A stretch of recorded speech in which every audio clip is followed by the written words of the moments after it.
પરેશ તાલુકાના ધોરણ પારડી ગામમાં નકલી ચલણી નોટના મોટા રેકેટનો ભાંડાફોડ થતા સમગ્ર ગામ ચર્ચાના ચગડોળે ચડ્યું છે। અમદાવાદ ક્રાઇમ બ્રાન્ચ દ્વારા પકડાયેલા કાંડમાં યોગ ગુરુ પ્રદીપ મહારાજના સત્યમ યોગ આશ્રમનું નામ ખુલતા જ ગ્રામજનોમાં ભારે રોષ ફાટી નીકળ્યો છે। ગ્રામજનોના જણાવ્યા અનુસાર આશ્રમની ગેરકાયદેસર પ્રવૃત્તિઓને કારણે આખું ગામ બદનામ થયું છે। સ્થાનિકોએ આક્ષેપ કર્યો છે કે આશ્રમમાં મોડી રાત સુધી મહિલાઓની અવરજવર રહેતી હતી અને ગેરકાયદેસર કારોબાર ચાલતો હોવાની આશંકા પહેલેથી જ હતી। જ્યારે ગ્રામજનોએ અવાજ ઉઠાવવાનો પ્રયાસ કર્યો ત્યારે આશ્રમ તરફથી માનહાનિ કેસ કરવાની ધમકીઓ આપવામાં આવી હતી। આ કાંડ બાદ ગામના લોકો જ કફોડી પરિસ્થિતિમાં છે। આસપાસના વિસ્તારોમાં ખરીદી કરવા જતા સમયે વેપારીઓ ધોરણ પારડીના લોકોને શંકાની નજરે જુએ છે। વેપારીઓ દ્વારા નોટના નંબર આપનારનું નામ અને મોબાઈલ નંબર નોંધવામાં આવે છે, જેના કારણે નિર્દોષ ગ્રામજનો અપમાનિત અનુભવી રહ્યા છે।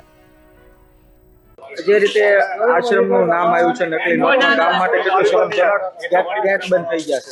શરમજનક એટલે હવે એ આશ્રમના ગેટ નથી બંધ થયા, પણ ધોરણ પાર્ટીનો ગેટ બંધ થઈ ગયો છે લોકો માટે। હવે અમારા માટે પરિસ્થિતિ એવી થઈ ગઈ છે, જ્યાં નામ પડે ધોરણ પાર્ટીનો ત્યાં અમારે એમ કરીને ઊભા રહી જવું પડે છે। હવે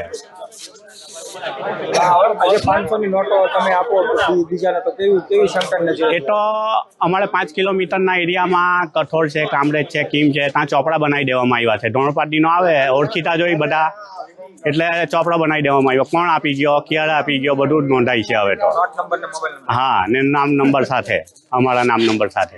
કેવી માંગ છો, શું માંગ? હવે કડકથી કડક સજા થવી જોઈએ, આશ્રમ બંધ થવો જોઈએ ને આ જે જગ્યા છે તે પંચાયત હસ્તકમાં આપી દેવી જોઈએ। ગામ સાથે વ્યવહાર કેવો હતો? એ તો કોઈ ત્યાં જતું જ નહીં હતું।